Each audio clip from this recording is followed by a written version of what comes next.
Hello, this is Dr. Kathy's Office Hours. I'm Kathy Marshack. I'm a psychologist and I'm also the host of a membership group for neurotypical partners, family, friends of adults on the autism spectrum.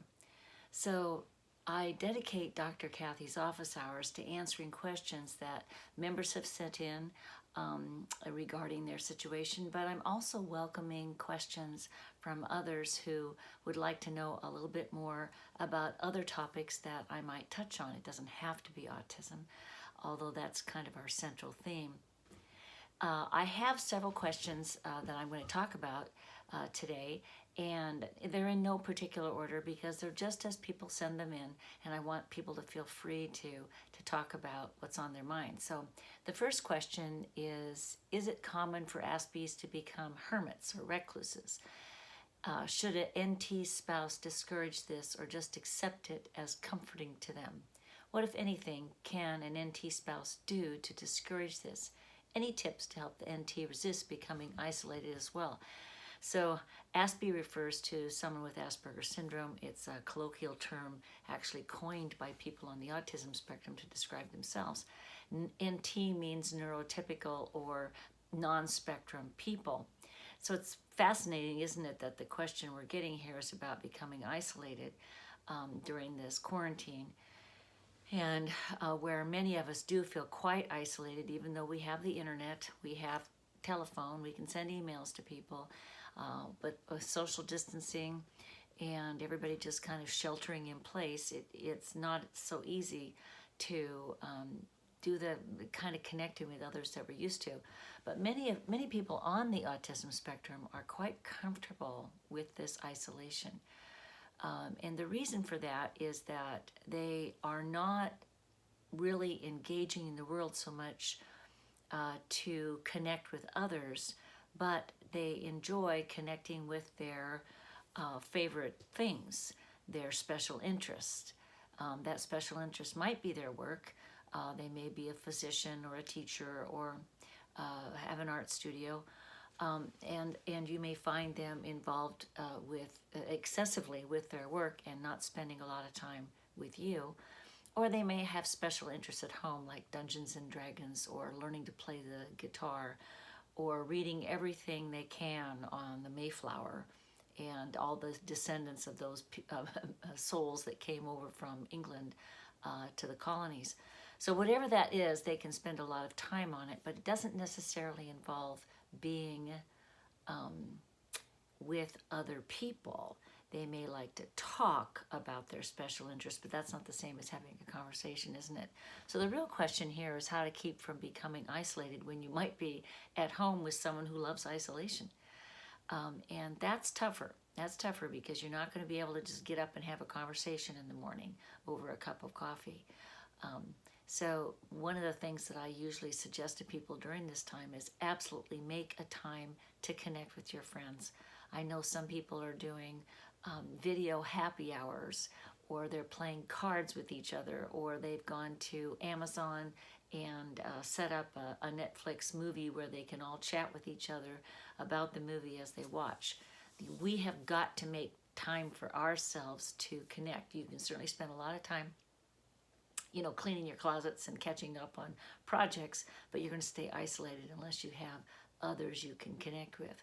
But make sure that you stop expecting your Asperger loved one to connect with you in the same way that you do with other people.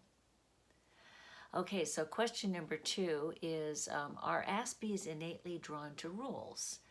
Honestly, my first clue that something wasn't right in the relationship was noticing that if someone came up as an issue, something came up as an issue between us, he would always want to make a rule about it going forward. These rules sometimes bordered on the ridiculous. I would think, well, you can't be serious. But of course he was every time. There are so many rules now that I can't remember them all, and of course I blatantly ignore, break quite a few of them all the time. So that's her showing that she's a little annoyed with all the rules. One of the characteristics of people on the autism spectrum is their tendency to think in black and white terms, right or wrong. So rules make a lot of sense to them.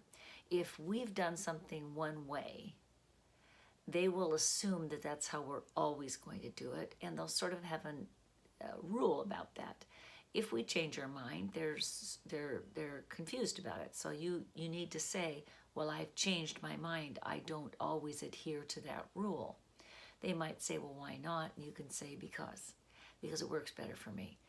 But if you think about it, because people on the spectrum are not organized according to the way other people do things, they're organized according to the way they do things. Something that's easiest for them is to just make a rule about it, or to have a structure that so that they always know what's going to happen next. Now, one of the problems with this pandemic situation, and how we're trying to mitigate the serious damage of the COVID-19 virus, is we're doing social distancing and sheltering in place, not going to work, working from home, or making our forays out into the social world very limited. So the problem here for those with Asperger's is that their usual structure, they may like isolation, but their usual structure is also upset. They're not going to work. The kids aren't going to school. You aren't doing things the way you used to.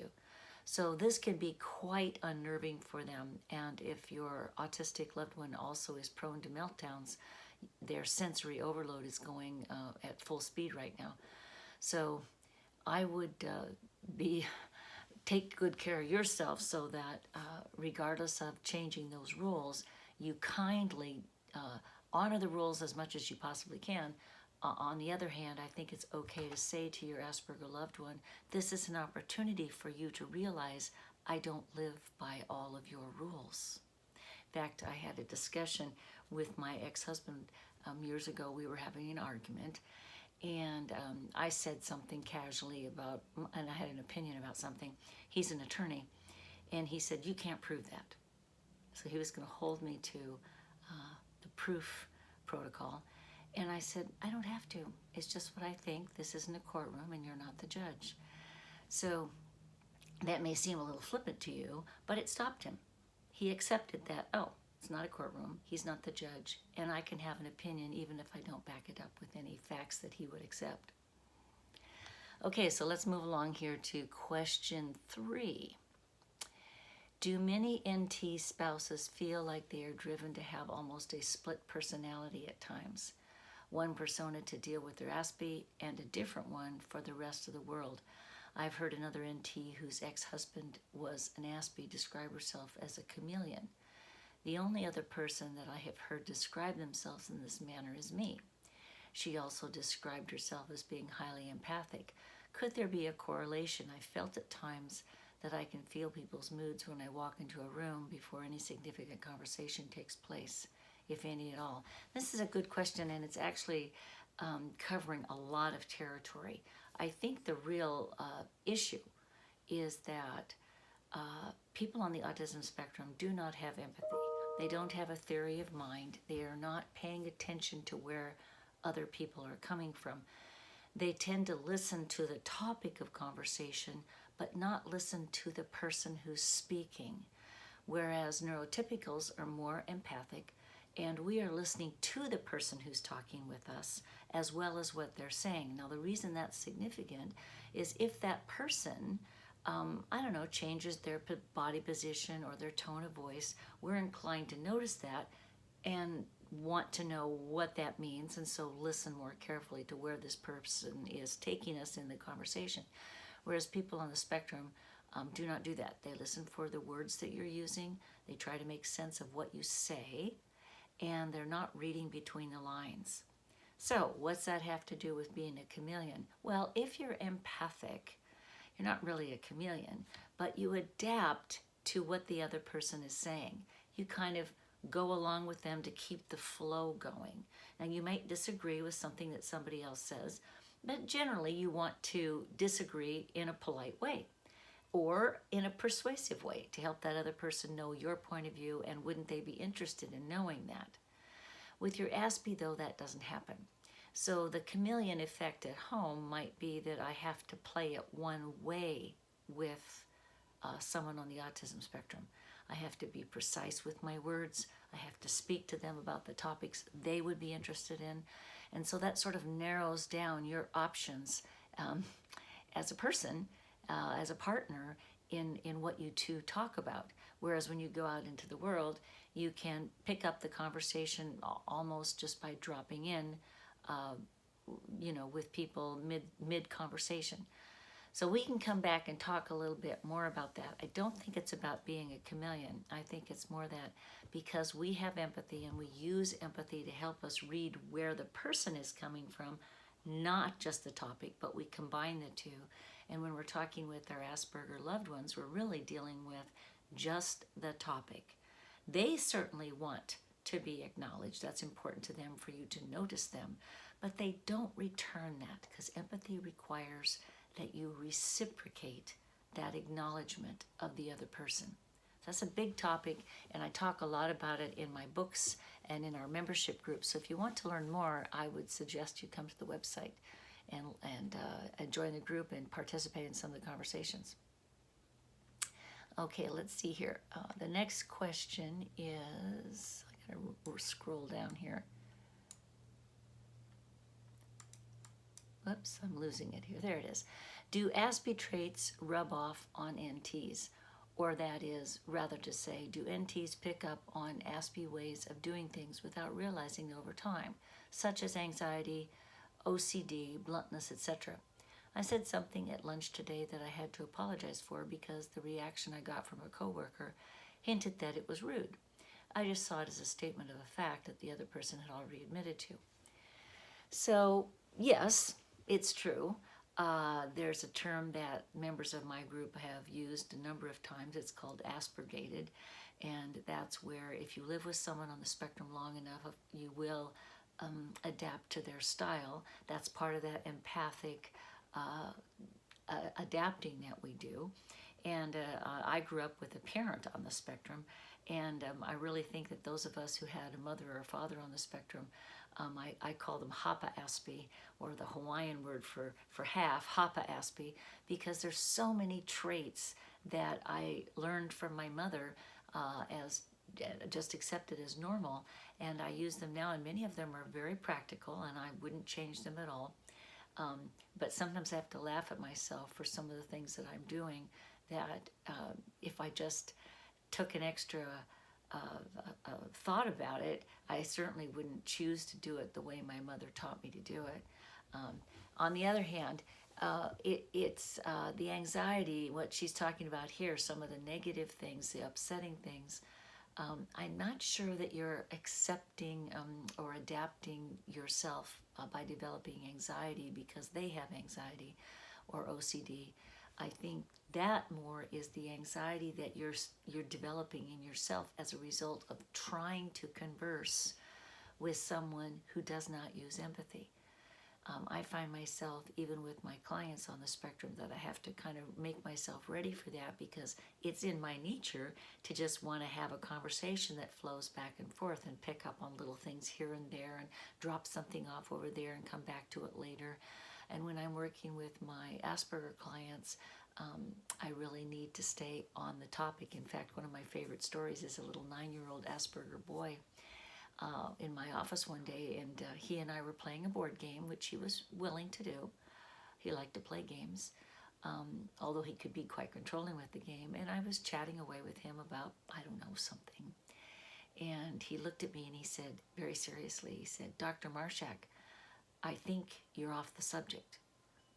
And I laughed and I thought, I said, I think you're right. I'm just sort of talking and playing with you, but what do you think the subject is? And he said, well, I'm here to get therapy so that I do better in school. And I said, you're certainly right about that. So I had to adapt my conversational style with him a little bit instead of just playing a game and chatting to actually talk about the serious subject of how to help him in school. So, yes, whenever we're with anybody that we care about and we live with for a long time, I think we adapt and do things their way. If you take your shoes off when you come into the house, everybody else starts adapting and doing that, and you do that at somebody else's house. But some of these more emotional states, I really think, are just our reactions to the Asperger style.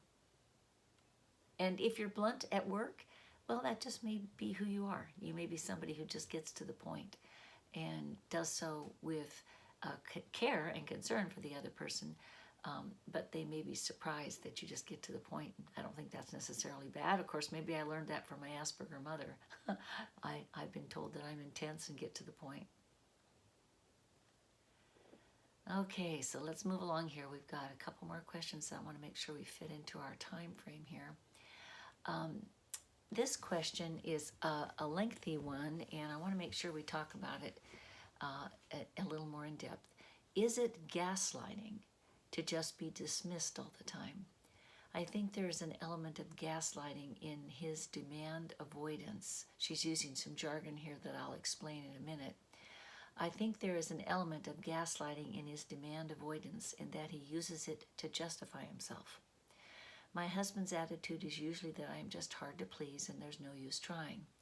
He has all kinds of ways to avoid, procrastinate, do things halfway, sometimes or not after agreeing to do it like a nice guy. I used to try waiting patiently, then tried explaining, then training, then respectfully requesting, then I have just had it, and I challenge his passive-resistant problem-causing behavior. Nothing changes. There have been times in our 42 years that I thought I just had to change myself enough to make it work, and I did so much introspection and had such perfectionist expectations for myself. I realize now that self-aggression was, and am learning to at least recognize it and sometimes stop it. There's virtually nothing I can do to make our lives better except carry on with respect for myself. There's a constant emotional abrasion, though, from being blocked like this that wears down my self-respect, and a needy part of me is ready to believe I am too demanding. So back to that intense concept. Gaslighting is a variety of behaviors that some people use to kind of convince you that you don't know what you're talking about, and that you are a little too demanding, too needy, too intense, don't know what you're talking about, whatever. And so what she's talking about here is that apparently her Asperger spouse tends to avoid conflict or doesn't want to discuss things that he doesn't understand. So instead of giving her credit for having a different point of view or another way to do something, he just dismisses it outright as not relevant. And over time, that's made her feel like she's not relevant. So I've often written about this as feeling invisible. You come to feel invisible in these relationships when you're not acknowledged for your point of view, or just existing, or just having a way of saying something that, I don't know, is different than the way he would do it. So remember, if people on the spectrum tend to understand the topic, they also tend, and they have rules to follow, as we've learned with some of these other questions. They have rules about us, they have rules about the world. They listen to the words, not the person who's speaking. They're going to dismiss things you say if they are not in line with the words they use or the belief they have about the world.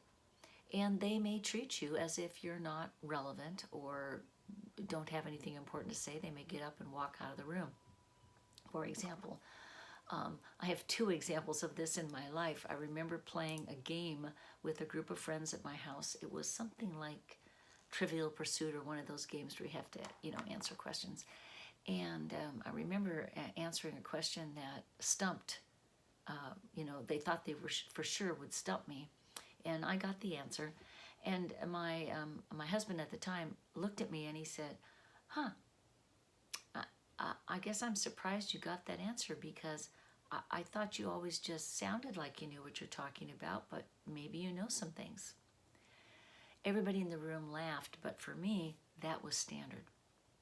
I was treated as if I didn't know things, and yet there was proof because of this game that we played that maybe I knew things he had no knowledge of. Another time, I was much younger, and I was talking with my mother, I was about 13, and we were arguing about something. We were having a discussion, and she just was absolutely adamant and trying to shut me down. And a 13-year-old, isn't so easy to shut down when she's on a roll. And I looked at my mother, and I was still respectful, but I said, Mom, isn't it possible that we just think differently?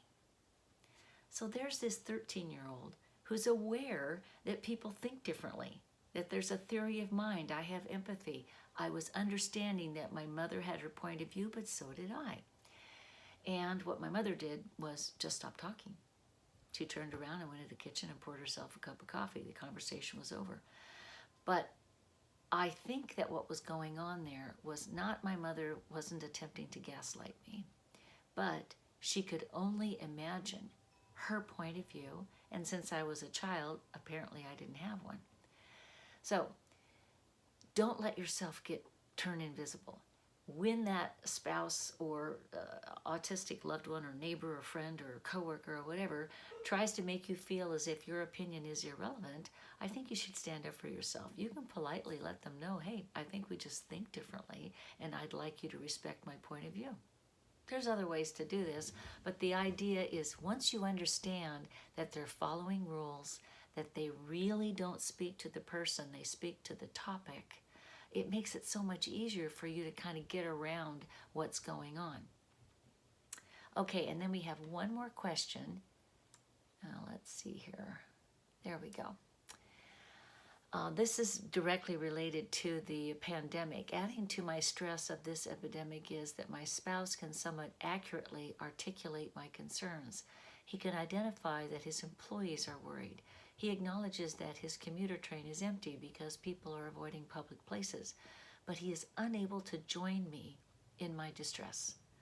I don't need either of us to freak out or start gargling cleaning products, but I feel sad that possibly our and others' lives are in the balance, and those of my older parents also.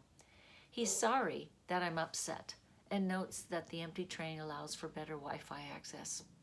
Any preparedness for a more dire medical situation on the home front will be entirely my responsibility. I was unmarried until I was 31, but this kind of single is devastatingly crushing. I'm 46 now. So this is what many people are starting to experience now that you're home all day, all week, every day with your Asperger's spouse right now. You're beginning to recognize that you're alone a lot in the conversation or in life, because once again, they're not necessarily recognizing the person who's speaking, they're recognizing the topic. The topic of the pandemic is that people are home, the commuter train's empty, there's no toilet paper on the grocery shelves. They can talk about those things. They can talk about the bigger picture, politics, world leaders becoming infected with the coronavirus. They can talk about those things, but they don't recognize that you're talking about how you feel about that stuff. So how we feel about it is the empathic part. When we're being empathic with somebody else, we might ask them how they're doing while they're at home during this time.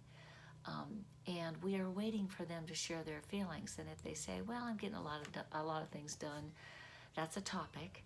And we might say, well, yeah, me too, but you can only clean out so many closets. I'm bored out of my mind. And then the other person says, oh my gosh, me too.